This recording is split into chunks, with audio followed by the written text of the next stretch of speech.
So tonight I'm really pleased to have visiting for these couple of days Tim Chartier from Davidson College. He's a mathematician most of the time, or much of the time. He gave a great talk in the math department today about some nice technical mathematics. But he's also a classically trained mime who studied under Marcel Marceau. And that's what he's going to be performing tonight, is a little combination of the two in a performance called Mime-matics, or Mathematics in Mime. So, thank you.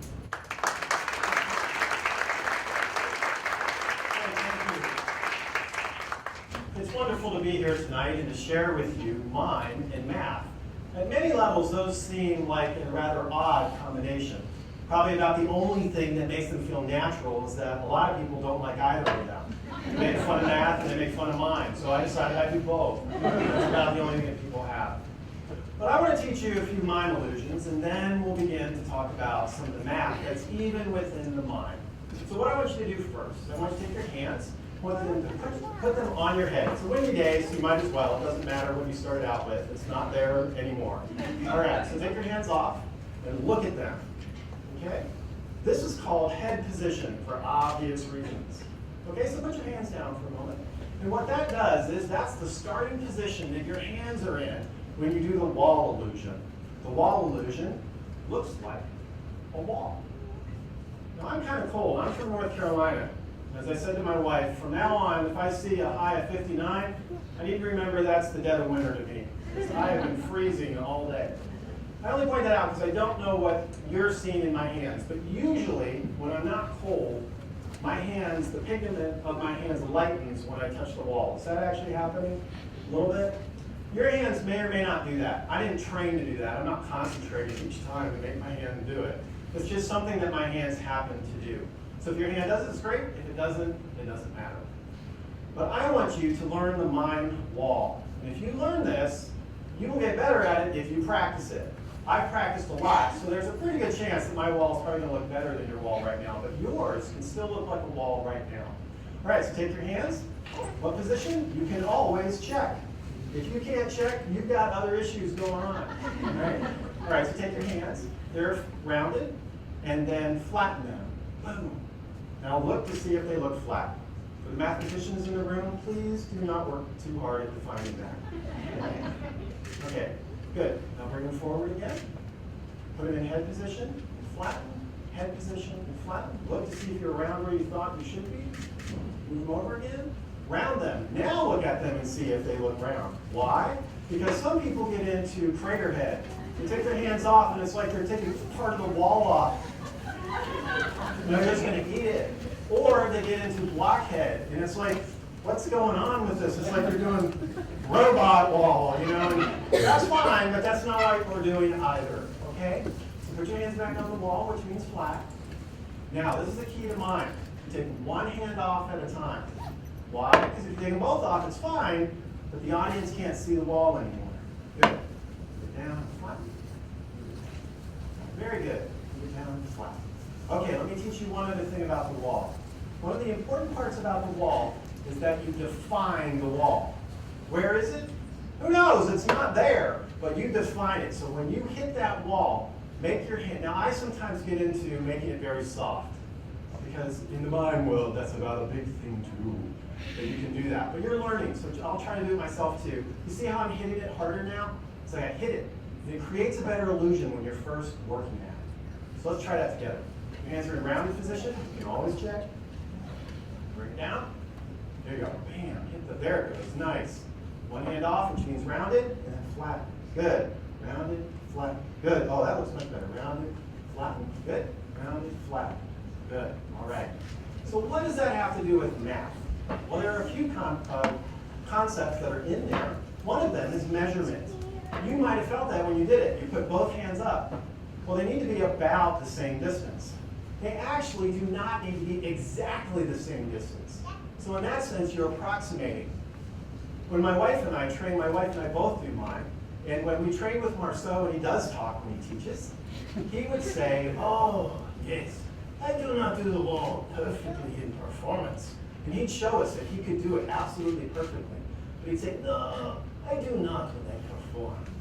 Because it does not matter if the wall is perfect. It does not matter that I'm touching the wall. What matters is why I touched the wall. And we'd all sit there and ponder it. And I'd sometimes ponder, is that as profound as it seems, or is it just the accent? Anyway. But he would say that sometimes. That's very important for you, because if you're just learning, don't worry too much about it. Mine's not as perfect right now. Can you see that? Maybe not. If you can't see, it doesn't matter. If you can, then it doesn't matter, because it just isn't the same. But if you get too off, something else is happening. Okay? Now the next thing is you're using geometry. I'm making a flat wall, but I can also put myself in an egg, or a balloon, put some physics in it. Give it some elasticity. All right, so now I want you to try. So put your hands up. Now let's not do the egg first. We have to be cliché and put ourselves in a box. So let's all be mimes and put ourselves in a box. The next time you make fun of a mime in a box, you're making fun of yourself right now. Just remember that. All right, so put your hands up. Good. Let's try the ceiling first. We have a lot of young kids, so let's try to maintain personal space. So just go up here. Good, good, that's good. Come back down. Now, try to do the side wall, but pay attention to the person next to you, okay? You're not making them into your wall. Okay, right? So go to the side. A little bit there. Good. Come back to the front. Good. There you go. Now, just suddenly morph it into a sphere or an egg. Make it an egg. Let's not be too mathematical with the term.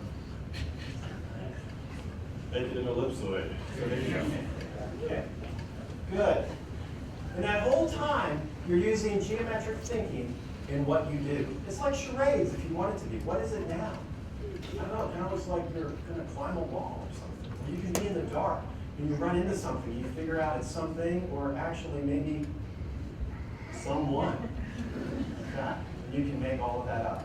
So you are indeed using math and mime at the same time. So now I want to show you a sketch. And in this sketch, it's the simplest of all math. It's counting.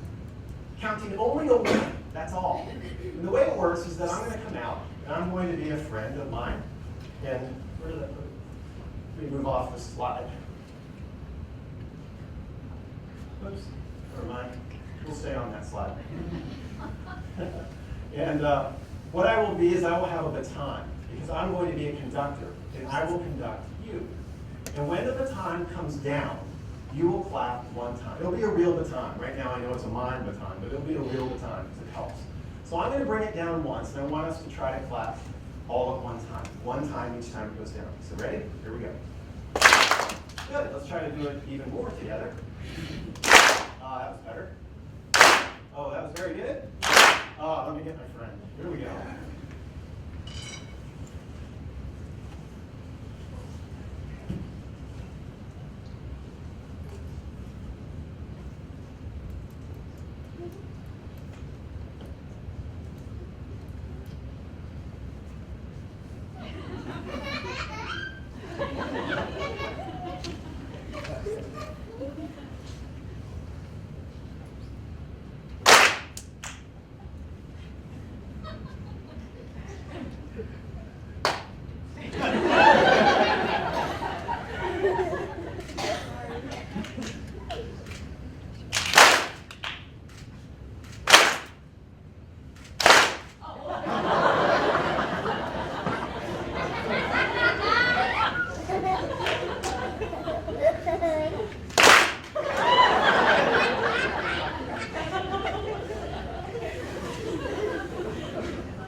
All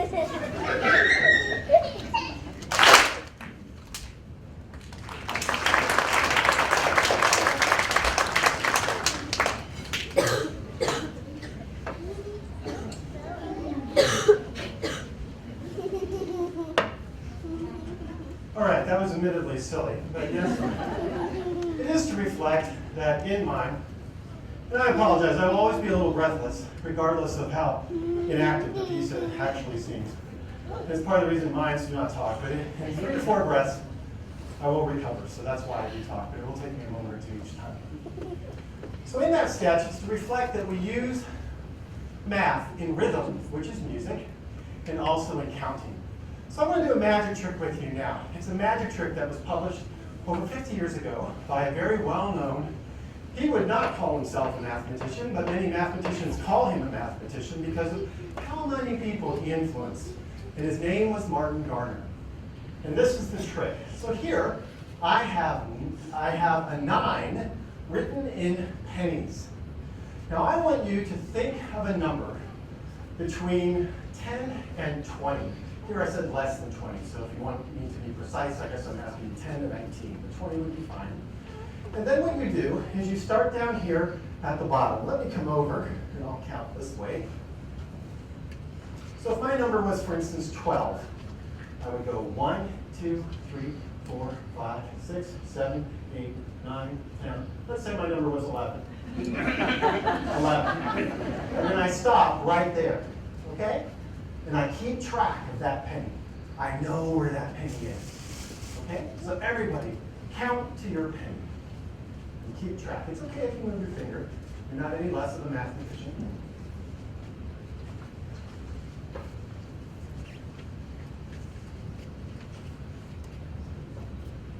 Get it? Not yet? Okay. Thank you for telling me. For anyone taking notes, I will teach you how this trick works, so you do not need to count the total number of pennies. I will teach you how to do it. Okay? Okay, now let's move on. So now, on the next slide, wherever you are, if I was here for 11, I go back 11. But the one I'm at, I count as number 1. So I'm here, and I go 1, 2, 3, 4, and I go back that same number and keep track of where you end up. If you lose track, work in groups.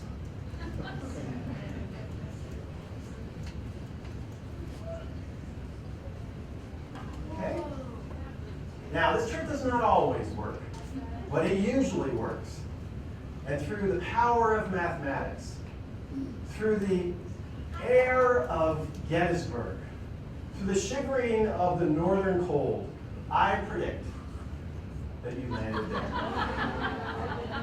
No. So I did this about 2 months ago at middle school. And I said, this trick usually works unless you don't pay attention to the directions or you don't count correctly. And at the end, I had 4 middle school boys go, man, it didn't work. I said, well, it doesn't always work. And then he said, well, my number was 1. Needless to say, his teacher was brought up. And you're still not listening to directions. It's a magic trick. All right, so let's go back and see why this works. So if you want to try it, you can try it. Okay, so let's say that my number was 11, because we've all seen if I pick 12 or 13, I can't reach. So we'll make it 11. 1, 2, 3, 4, 5, 6, 7, 8, 9, 10, 11. Now, I come back. 1, 2, 3, but these go away. But how many do I have left once I hit this, no matter where I started? Well, I would have ended up here because that's where I started. And how many did I take away? 1, 2, 3, 4, 5, 6, 7, 8. That's how many I have left. So no matter where you started and what your number was, when you hit here, if you're counting correctly, then you have 1, 2, 3, 4, 5, 6, 7, 8. And that is my prediction. Okay? But let me teach you one very important thing. When I did the trick for you, notice I first modeled for you how to wrap around. So you didn't start coming up and go, woohoo, I'm going rock on. You don't do that. And secondly, the biggest mistake people will make is that they don't count where they're at as 1. So they're here, and then they go 1, 2, 3, 4, like that. So that's why I said, well, let's make mine here, and I count this. 1, and I show you how to do it. Does everybody understand? It's very important because a lot of people will do it wrong. Some people will still do it wrong. But do you see how you can make your own, and you don't have to remember how many I had? You can even make the number 6, rather than so you can make it what you want. But the number 9, and this is the number of pennies that Martin Gardner used. So now I want to talk about the infinite. A lot of times, if I'm, for instance, on a plane, someone will say, what do you do? Oh, I teach. Oh, really? Do you teach elementary school? No, no. High school? No. Oh, what do you teach? I teach college. Then comes the next question. What do you teach? And it's this moment that we are about to determine where this conversation goes. I teach math. Usually I get 1 of 3 responses. 2 are much more popular than the last. 1 is I get to hear all negative experiences that person has ever had in the field. Oh, I hate math. Oh, I'm glad I went into such a field. What do you do? Or I get that the person loved math, and they tell me about that. Sometimes pointing out how amazing they were at arithmetic. Well, this sketch is partially to reflect why, if I'm honest, I should actually point out to the person that somehow in the process of getting a Ph.D., I became terrible at arithmetic. And if I point that out, it makes the conversation even more confusing because then they look at me like I must be a horrible math teacher because I can't do arithmetic. I don't teach division in what I do. We might do it, but if we do it wrong, usually we go, oh, yeah, and then we move on in the problem. Well, why? Why are we doing that? Well, infinity is one of the things that we teach in college. In fact, the sketch you're about to see was created for my college classroom. It is performed there. So the way this is going to work is that we're going to imagine that on the floor is an infinite rope. And the rope goes on forever in this direction and on forever in this direction. Now, all I want you to do is watch. If you think of things mathematical, that's great. If you don't think of anything mathematical, that's great. Just watch. And at the end, I'm going to ask a couple questions about infinity that show that infinity, while it's a sense of size, and it measures size, is very different than measuring size, for instance, with the number 6, or the number 9, or the number 5, or whatever it may be. So let's watch that sketch together now.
And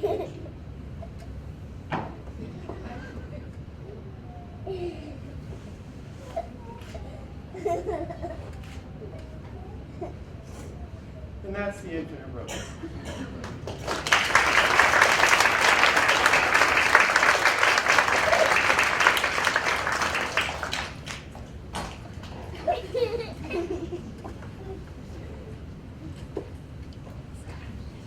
So let's talk about infinity. So there's the one part of the sketch where the mime, me, I have the rope, and it goes on forever in both directions. And I grab the rope, take out my scissors, and I cut the rope. And a big part of it goes away.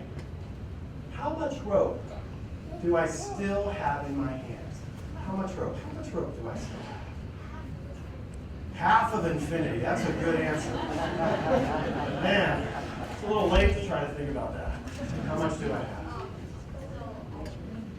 Still all of it. Wow, that's profound. Good job. Go ahead. What was your last part? Because? Because it keeps going. Because? Let's get one more. No, I know. You're my son. You don't get the answer. I have most of it. And that's actually what makes it so confusing. And in one sense, I still have all of it because I still have an infinite amount. And yet, at the same time, an infinite amount, or half of it, went away. That's what makes infinity a very different type of measurement of size. If you have something like 4, and you take some part of it away, like 2, you have another number, like 2. You get 4, you get 2. Those are two different things. But infinity, you can have an infinite amount, take away an infinite amount, and be left with an infinite amount. That is late, and if that's, whoa, exactly. And that's part of the beauty of math, and part of what's confusing about math, all at the same time. And it's precisely why at the beginning, the mind stumbles over the infinite. Now very quickly, just for those who've had calculus, I want to point out something at the end. At the end of the sketch, I have the rope. And this is online. I have enough math professors out there, but this is online. So if you wanted to show it, you could. I know a couple people do. If you're like, wait, I'm showing this in my class. And I won't know. So either way. But at the end, I have the rope, right? Just that one segment that was around my waist. And I cut it. And the first time it's supposed to as if it's in half, whatever. Then I cut it in half again, and again, and again. And that last time, it's as if to conjure that I cut it infinitely many times. If I cut something infinitely many times in half, how much do I have left? How much do I have left? How much do I have left? None. Wow. That is a good answer. And that is true. That's called the limit. That's in calculus. I would like for you to come to Davidson College. You have none at the end. And that is precisely why at the end of the sketch, I do not blow anything away. I make that last cut, and I simply walk away. Those are the reasons that math can let you ponder what your mind cannot easily ponder all on its own. And yet it does when you're able to view it through the lens of mathematics. Now, for some, that is interesting, but not enough. For some people, they need to see where's the math. I need to see where the math is in my life. Those of us who teach math, hear the question, why am I learning this? This next sketch, I brought a friend with some other friends who will help us think about that question.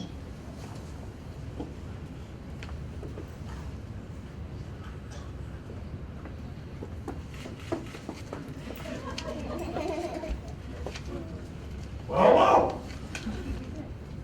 Tim said, hey, coming to Gettysburg College. Why don't you come on over and see Mime-matics? And I said, yeah, I wouldn't be there. Mime-matics. Wait a minute. Mime? I never see what's going on with mime. And math? I don't know. I'm not so sure about math. I mean, this whole thing's kind of interesting. You got the whole infinite rope thing. Can't really see that, and I don't really have the end of it. You got the whole applaud thing. Seemed kind of contrived way to make you applaud for him, frankly. And I'm like, where's the math? Where's the math in my life? Where is it? You show me where the math is in my life. Maybe I'll be glad I found our auditorium. Yeah, maybe. Maybe not, but maybe.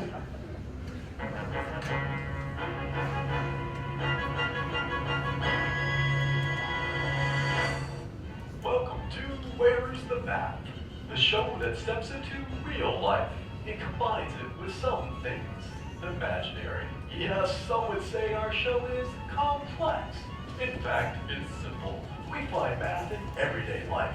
So where's the math? Let's begin our journey and discover together. Let's go to the movies. Watching the silver screen. Have you ever wondered, where's the math? Well, probably not. But we can answer that question by simply removing the math from this film. Now, the popcorn is more interesting than the film, so let's put the math back. So, where's the math? I think we answered that question. So sit back and enjoy the film.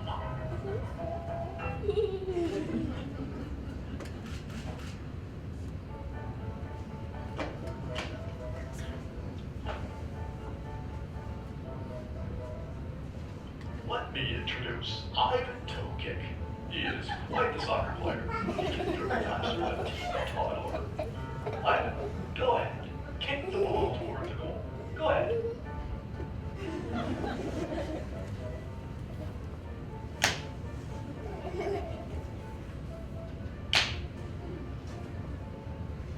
Now, Ivan, are you interested in knowing how mathematics might help your soccer game?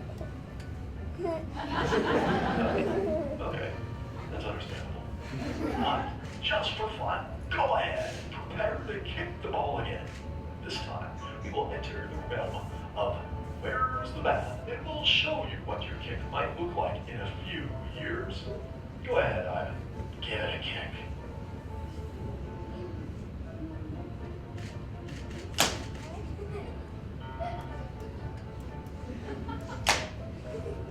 Aha!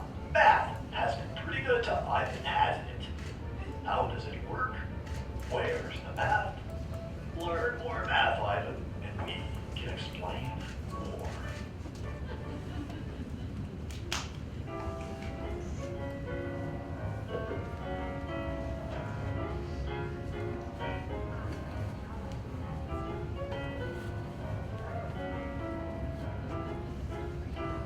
Here we have Gregory Grind.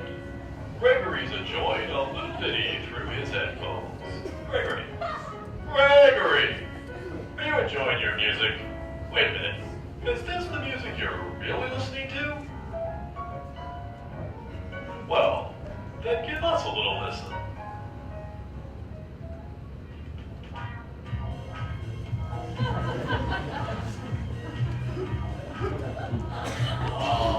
Listening to music. What a joy! Recreation. Let's see what it would be like for Gregory without mathematics.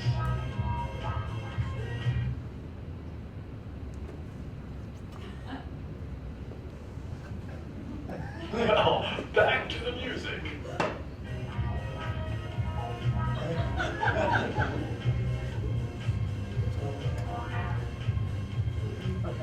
Enjoy your music, Gregory. Gregory! Gregory! Never mind.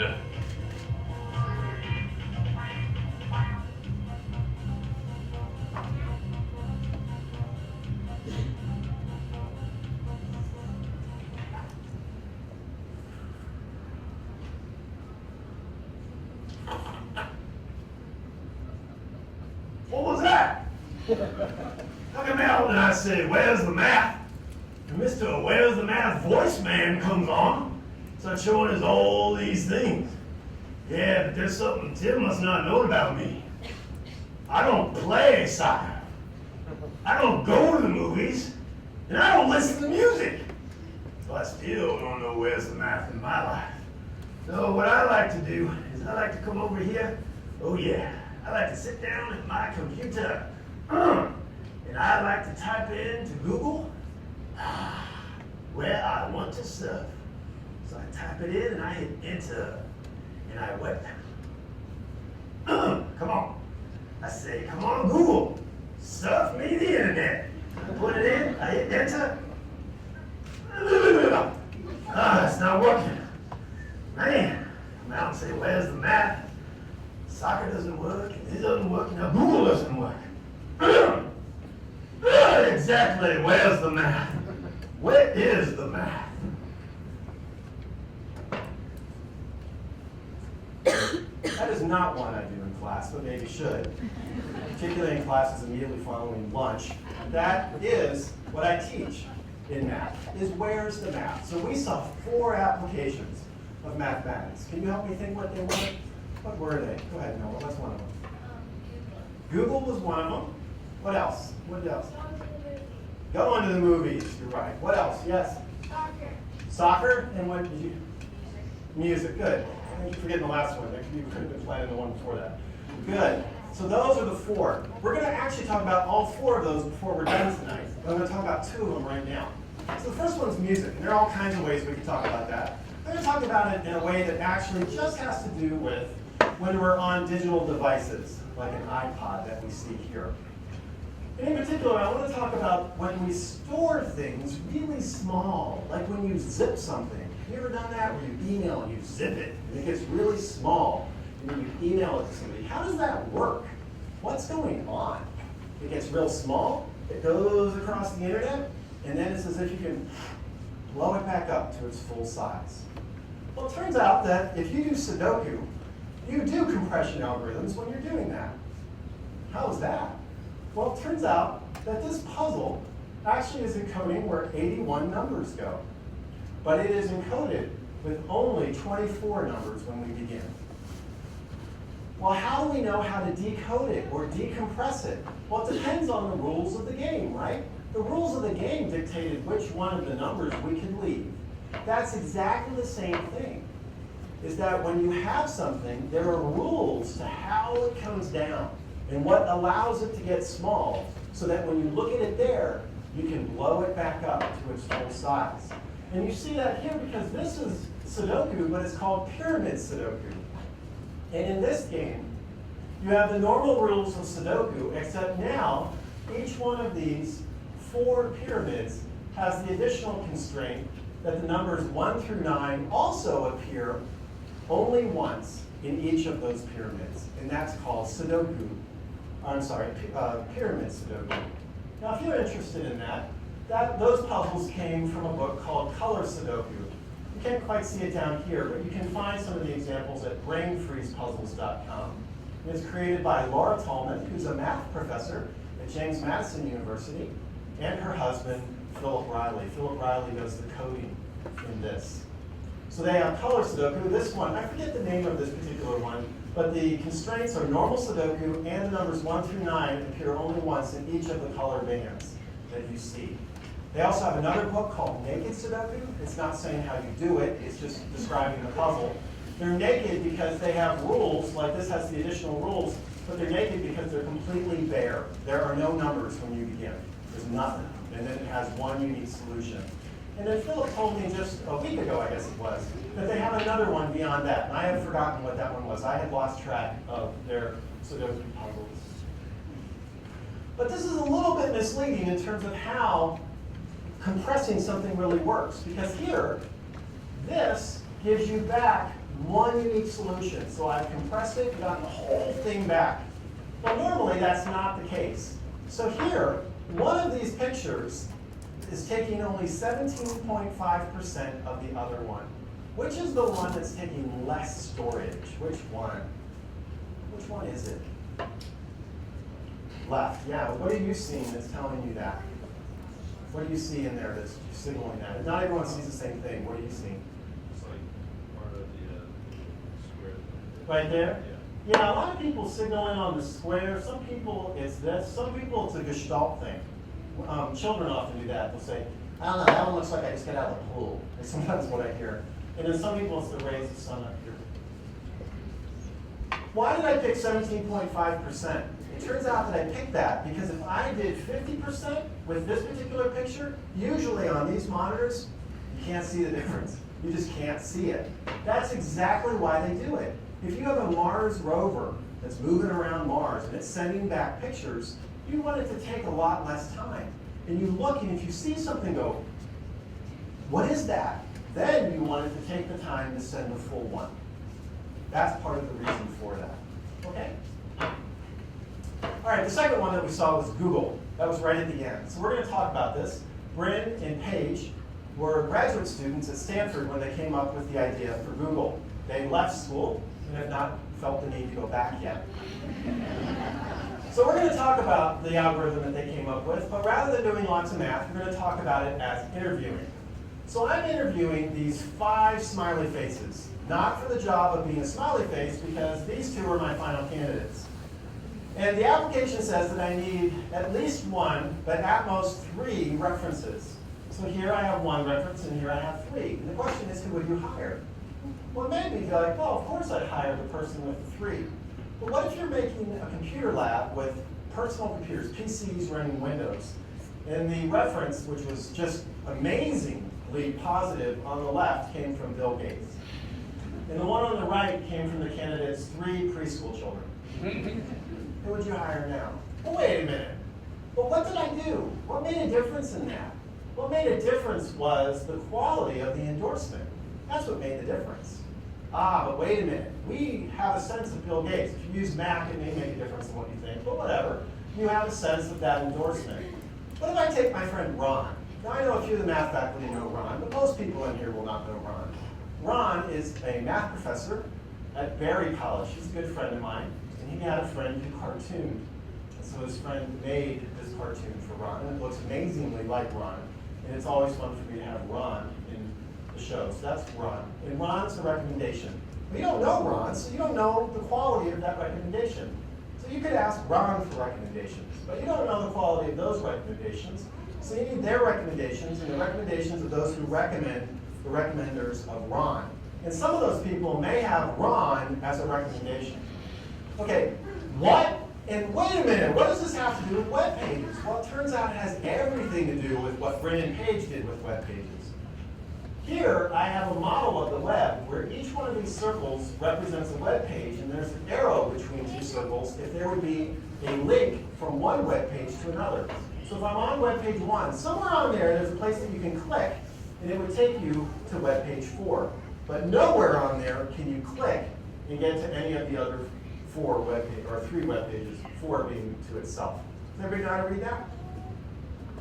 So how does that help? It turns out that what Bryn and Paige thought about was, what's important isn't just the word you put in. It's not just the relevance of the web page to the word. It's the quality of the page. And the quality of a page has to do with the web pages that endorse it. If you have a link on your web page, you're endorsing another web page. So if you've ever seen the ads for companies that will raise your web page in the rankings, what it's saying is, I will find a way to get a high-ranked web page to link to your web page. Well, you can do that, for instance, with CNN, but that often is not the way to go, because there are ways to get on CNN that are not really what you want to be doing. But how do they do it? What they do often is they create what they call link farms. They're web pages that get real high. What are they? They're often education pages that are linked from teachers, particularly in K-12. Great educational sites, and then somewhere on there, they put a link. Sometimes they'll even make it basically invisible to us, like at a period, or something like that, where we can't see it, and it links to you, and your web page goes way up. So that's the way that this works. So how do you figure out the quality of the web page? It actually uses ideas of a mathematician named Markov, who was actually studying linguistics, and he was living 100 years ago. That's often the case with math. We stand on the shoulders of giants and what they did in building the ideas of today. But unlike having 5 web pages, Google does it on billions all at the same time. It's a mammoth problem. So if you want to read about that, I wrote an article, if you are a college student, that in what's called UMAP, I assume you have it here at Gettysburg, if not you get on interlibrary loan. It's called Googling Markov. You can also Google it. It's called PageRank. There are lots of web pages on it now. And then finally, there's a book called Google's PageRank and Beyond. And I'm sure it's in your library. If you know Chuck Wessel, it's sitting on his bookshelf because he pulled it out today. Because we had a question that we were asking, and Chuck was like, it is, and then we looked it up because that book is so helpful. Okay? All right. I need to look at my outline because those, oh, I was right. Okay, good. All right, so this next sketch asks a very simple question. The question is, what can you do with a lot of geometric shapes? Well, there's a lot of things you can do. But what can you do with mine? Let's look at that now.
That's what you can do.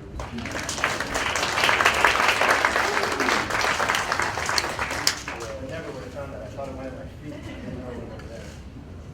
All right, so what are some applications of math that use geometric shapes? Well, that's a character that I call the sticky head for rather obvious reasons. The sticky head uses various shapes, as we saw. And let's see a couple quick applications of that. Then I want to teach you a mime-illusion and do one last sketch for you. One thing, have you ever done tangrams? Tangrams, you got a square, you cut it into the specific pieces that we see here, and this is not drawn to the same scale. And then you get a target image, and you put these into a fox. Some people are really good at this. I'm not, which is why I didn't go into Ph.D. I didn't get a Ph.D. in tangrams, because that just would have been awful. They're hard for me. So what I like is the answer. That really helps me. I love them, I'm just not good at them.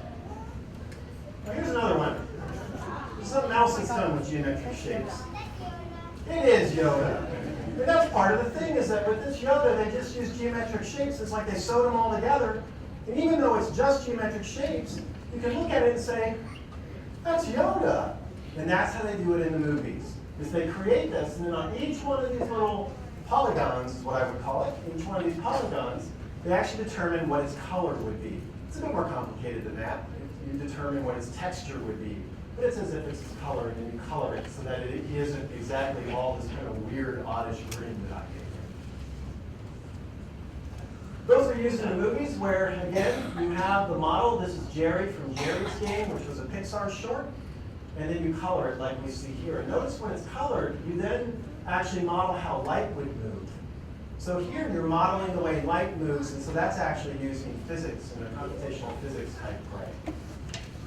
Here's another example of using polygons. This comes from our national labs. And here they were determining how water would move over a submarine. This was actually determined to be one of the top, it was one of the top 100 algorithms of the 1900s by the Department of Energy. And it turns out the insight they had was they could make nobody could make anything like this that would look like it. They could make submarines, but they just didn't work well for math. This one worked well because of the type of grid it is, but what they noticed is that they would create overlapping grids. See how this blue one overlaps the green one? It's different than tangrams, because before that, everyone had all the shapes sitting next to each other, but they never overlapped. This broke open a whole new field for mathematics with that one insight that once you see it, seems rather simple.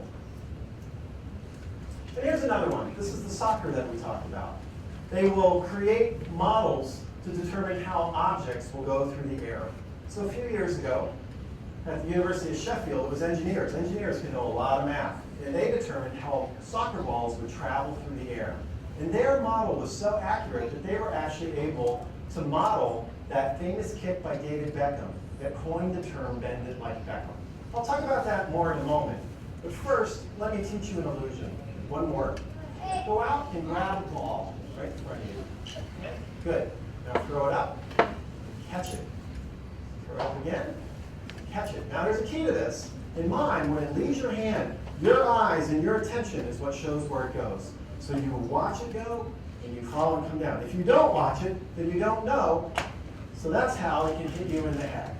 Okay? Which of course we all want to have happen, particularly if you're under the age of 12. Okay? All right, so here we go. So I'm going to switch hands. So you got your ball, throw it up, and catch it. Good. Now go out and get another one. It's the same type of ball. It's mine, so put them together. Make one ball so it's twice as heavy. Now throw that up. And catch it. Ah, good. Throw it up. Catch it. Now put it aside. Get 5. Bring it in. Got one ball. It's 5 times as heavy. Now it's your turn. I'm not going to do it for you. Throw it up as if it's 5 times as heavy. So throw it up. And catch it. Throw it up. And catch it. Good. Now put it aside. Get 100 of them. Put it into one. Now it's too heavy. So the key to making something heavy is you do not move your hands, but you make everything look as if you're really trying. It's like this. All right? Okay, ready? 1, 2, 3. 1,000? Okay, we'll have 1,000 of them. So here we go. And 1, 2, 3. So we'll go back to 100 because the math is easier. We take half of them away. And now I have 50. It's 50 times as heavy. So try that. Still too heavy? Move it away. We have 25. We're not going to go into fractions, so we can pick that up. So pick it up. And then we're just going to throw it away. 1, 2, 3, recycle. Good. And it's gone. All right, so now we're going to do this sketch where I'm going to have a ball. I'm going to go up to one of you, and I'm going to ask you to throw it to me. I'm only going to do it with one of you because I have one more sketch and I'm running out of time. So this is where I'm going to find my mime ball.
All right.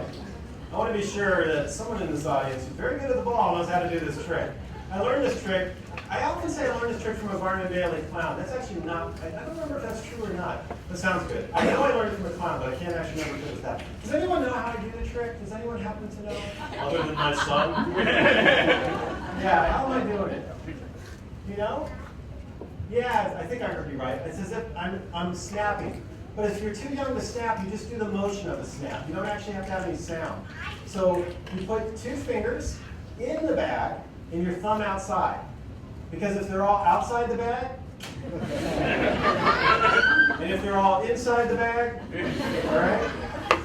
Believe me, there's a reason I point that out, all right? So you have it, and then watch. Everybody watching? So if somebody threw it, you see it now? Yeah, that's all. So you throw it up, and if you make it look real, it looks all the more real. It's just a normal trash bag, or I mean a lunch bag like you have. And I don't actually normally give this away. And my wife who's here would point that out, but I would like you to have that. You're good. Very good. Wow.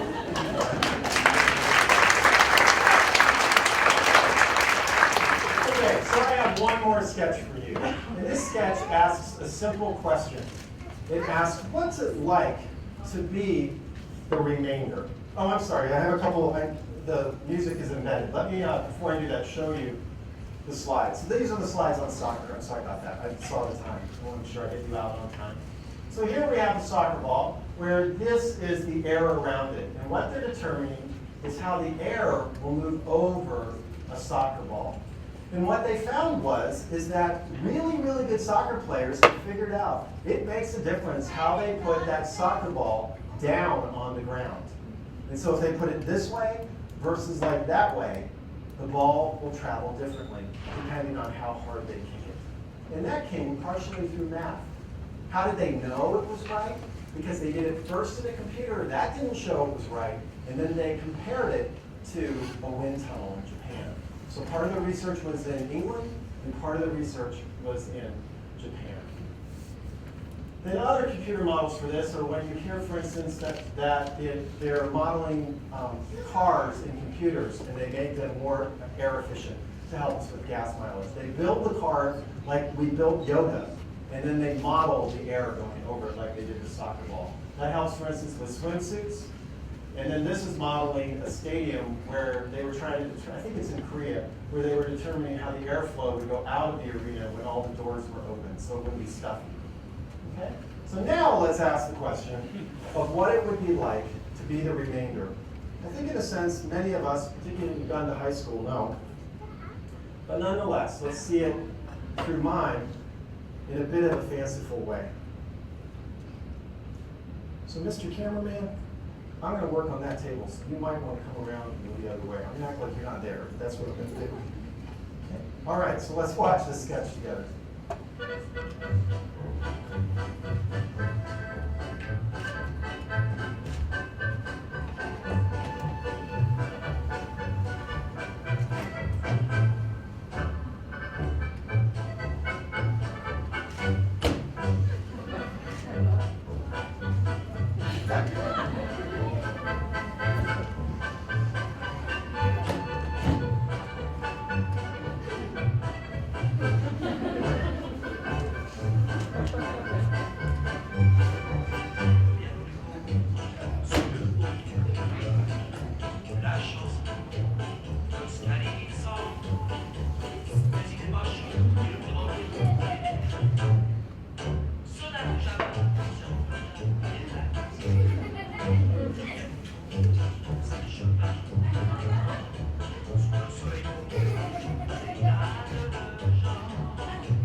tonight that you've learned a little bit of mine. Learned the ball, you've learned the ball, and been seen other things. But I hope also that you've seen a bit of math that you may not have seen before. And in particular, if you're someone who maybe didn't like math, or you meet someone who doesn't, you can help people see and maybe yourself see that if you don't like math, it's very likely it's simply because you haven't met the mathematics that you can love.